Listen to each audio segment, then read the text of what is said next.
함께 하나님의 말씀을 묵상하고 날마다 신앙의 길을 쓰면서 믿음이 성장하는 데일리 큐티 나무향기입니다. 오늘은 창세기 16장부터 21장까지의 배경과 핵심을 살펴보겠습니다.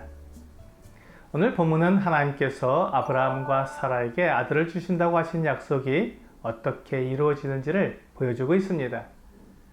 하나님께서 아브라함을 가나안 땅으로 부르신 때가 75세였는데 그로부터 25년이 지난 100세 때에 약속의 아들인 이삭이 태어났습니다. 25년 동안 아브라함에게는 여러 가지 일들이 일어났습니다. 16장에서는 아브라함의 아내 사라가 하나님의 약속을 기다리지 못하고 자기 나름대로의 방법을 사용하는 내용이 나옵니다.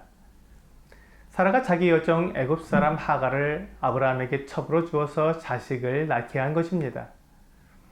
아브라함과 사라는 하나님을 믿었지만 너무 오래 그 약속이 이루어지지 않자 자기 나름대로의 방법을 사용한 것입니다. 그런데 사라의 이 방법은 하나님에게도 아브라함에게도 사라 자신에게도 좋은 것이 아니었습니다.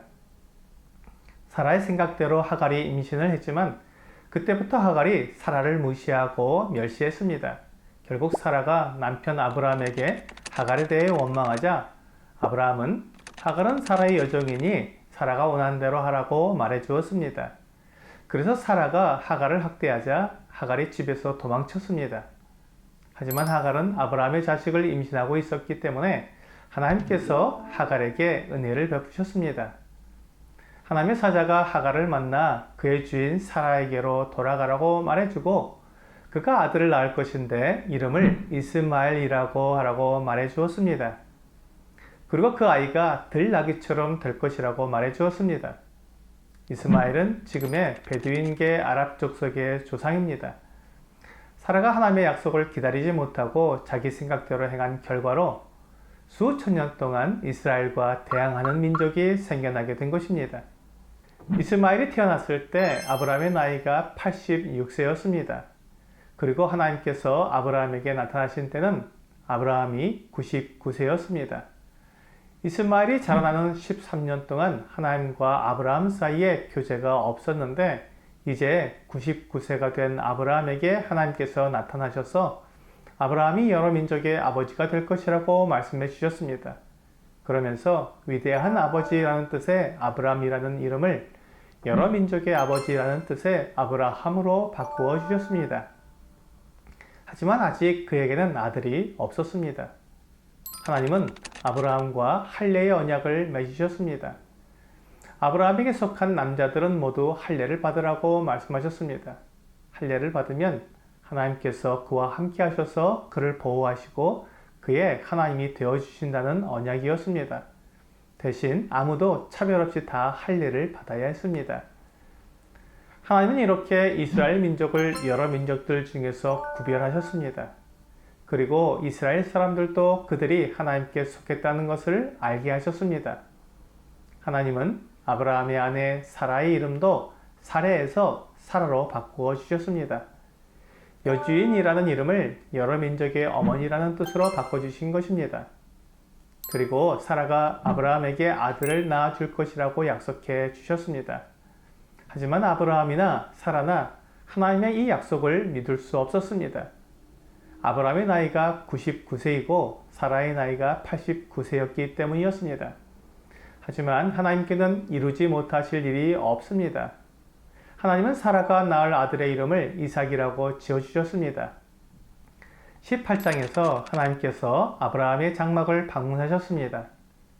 하나님께서 아브라함에게 그가 1년 후에 아들을 낳을 것을 알려주시기 위해 그리고 소돔 성의 죄악 때문에 그 성을 멸망시킬 것을 알려주시기 위해 오셨습니다.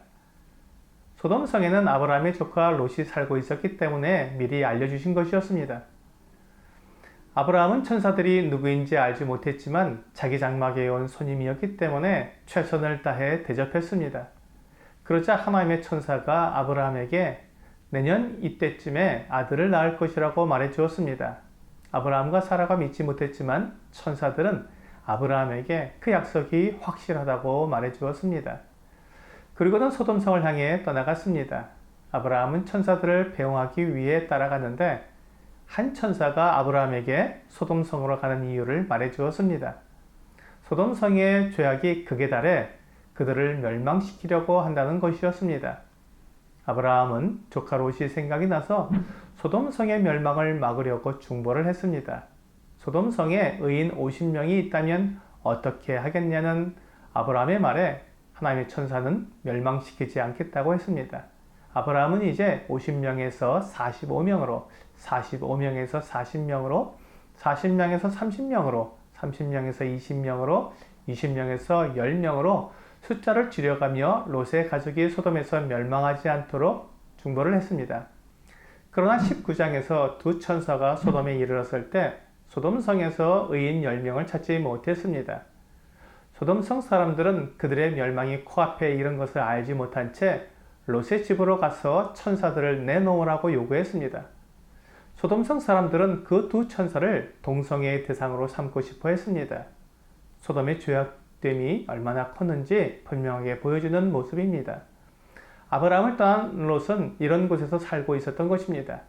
천사들은 이제 곧 하나님께서 이 소돔을 불로 멸망시키실 것이니 롯에게 가족들과 함께 이 성을 빠져나가라고 말해 주었습니다. 롯이 두 딸과 약혼한 두 사위에게 가서 소돔성이 멸망할 것을 알려주고 함께 빠져나가자고 말해 주었지만 그들은 농담으로 여겼습니다. 천사들은 롯과 그의 아내와 두 딸을 데리고 소돔성을 빠져나갔습니다. 하지만 롯의 아내는 소돔성이 멸망할 때 뒤를 돌아보아 소금 기둥이 되었습니다. 소돔성의 멸망에서 가까스로 구원받은 롯과 두 딸은 산에 있는 굴에서 생활하게 되었는데 롯의 두 딸이 롯에게 술을 마시게 하고 취했을 때 아버지와 동침하여 아들을 낳게 되었습니다. 큰 딸이 낳은 아들은 모압으로 모압 자손의 조상이 되었으며 작은 딸이 낳은 아들은 벤암미로 암몬 자손의 조상이 되었습니다. 20장에서 아브라함이 그동안 살던 헤브론에서 더 남쪽으로 이동하여 그랄 지역으로 갔습니다. 새로운 곳에 정착하게 된 아브라함은 여전히 자기 아내 사라를 자기의 누이라고 소개했습니다. 그랄 왕 아비멜렉이 큰 부자인 아브라함과 동맹 관계를 맺기 원해서 아브라함의 여동생인 사라를 자기 아내로 삼게 되었습니다. 하지만 이 일로 하나님께서 아비멜렉에게 나타나셨습니다. 아비멜렉이 남편이 있는 여자를 데려왔으므로 그를 죽이겠다고 하셨습니다. 아비멜렉은 사라를 아브라함에게 돌려보내며 왜 자기에게 거짓말을 했느냐고 물었습니다. 아브라함은 사람들이 자기 아내 때문에 자신을 죽일까봐 그렇게 했다고 말해 주었습니다. 21장에서 아브라함은 사라를 통해 아들을 낳게 되었습니다. 하나님께서 약속하신 대로 정확하게 이루어 주신 것입니다. 그런데 이삭이 젖을 때 아브라함이 큰 잔치를 베풀었는데 하갈이 낳은 아들인 이스마엘이 이삭을 괴롭히고 놀려댔습니다. 이 모습을 본 사라가 아브라함에게 가서 여종과 그의 아들을 내쫓으라고 요구했습니다. 아브라함에게서 내쫓긴 하갈과 이스마엘을 하나님께서 찾아오셨습니다. 하나님은 하갈에게 이스마엘이 큰 나라를 이룰 것이라고 약속해 주셨습니다. 이스마엘이 비록 약속의 아들은 아니었지만 그도 아브라함의 아들이기 때문에 그를 창대하게 해주시는 것입니다. 그랄 왕 아비멜렉이 아브라함을 보니까 하나님께서 그와 함께 하시는 것을 알게 되었습니다. 그래서 아브라함에게 찾아와서 서로 해치지 않겠다는 언약을 맺었습니다. 아브라함이 그랄 땅에 온 후에 아브라함은 이삭을 낳았고 또한 하갈과 이스마엘을 떠나보냈으며 아비멜렉과 평화조약을 체결함으로 하나님께서 그에게 주시는 땅에서 평화롭게 생활할 수 있게 되었습니다. 오늘 창세기 16장부터 21장에서 우리가 배우게 되는 것은 사람들이 하나님의 약속을 믿지 못하여 하나님의 일을 방해하지만 하나님은 그 약속을 반드시 이루어 주시며 또한 사람들의 죄를 심판하실 때에도 은혜를 베풀어 주신다는 것입니다. 하나님은 약속하신 모든 것을 정확히 이루어 주시는 신실하신 하나님이십니다.